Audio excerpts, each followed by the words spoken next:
Thank you so much for pressing play. You know, every time you press play, it gives me the inspiration to do another video. So the purpose of this video, I want to just share with you a conversation that I had with some very smart young ladies who are in the political space. They run and manage different political candidates, and but they're thinkers. And they're thinkers around, like, how can they unify a very divided nation? They're Gen Z, I believe.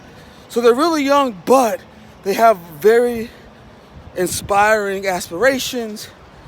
But anyway, as we were having our conversation, I had asked them a question. And what I asked them was, do you have any friends who believe opposite of you, who are on the other aisle as you? And when I said it, kind of stumped them a little bit, and I saw one of the young ladies' face kind of like, I don't know about that.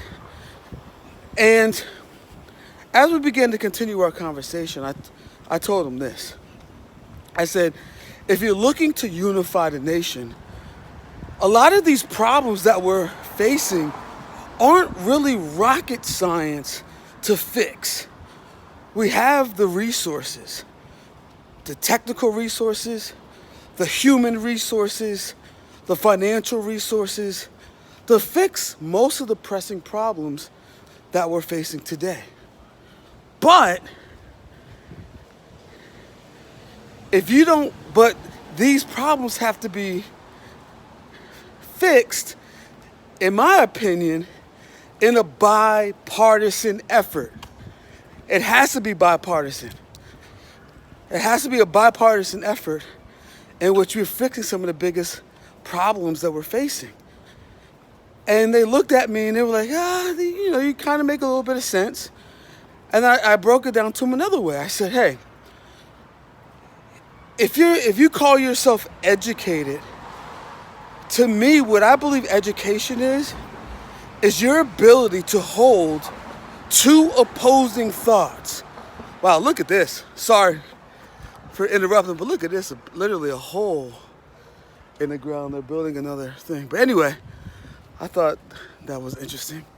But anyway, yeah, so let me get back to what I was saying. Your ability to hold two opposing ideas without losing yourself or without losing your originality. And what I was telling them, for the next generation, that's going to be the skill that they're going to need to be able to develop. I told them, hey, study, understand the ideology of the other side of the aisle. Understand it inside and out.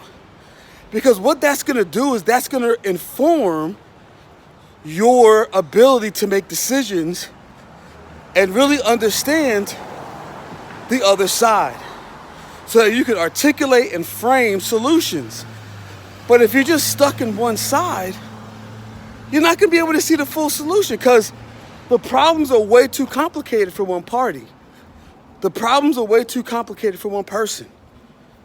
And I was just left, as I'm walking here, I was just thinking about that conversation on, like, this next generation needing to have that ability to, because they have the information. That's the thing.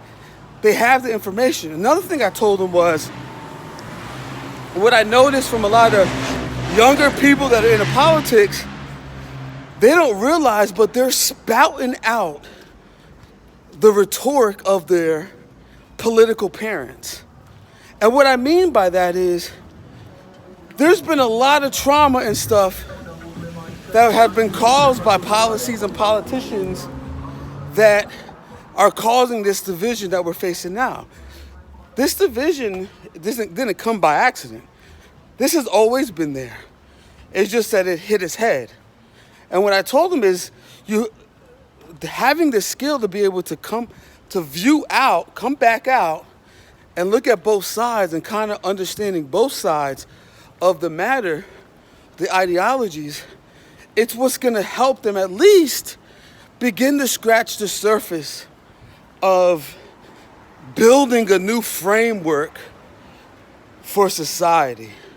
Because as it stands now, our current infrastructure is not built for the fourth industrial revolution that's upon us. But anyway, I just thought I'd jam with you for a little bit. I'm about to head to the house. I'm almost home.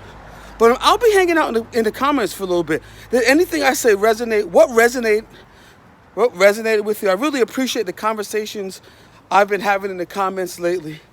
So anyway, I'll be hanging out there for a little bit. Peace.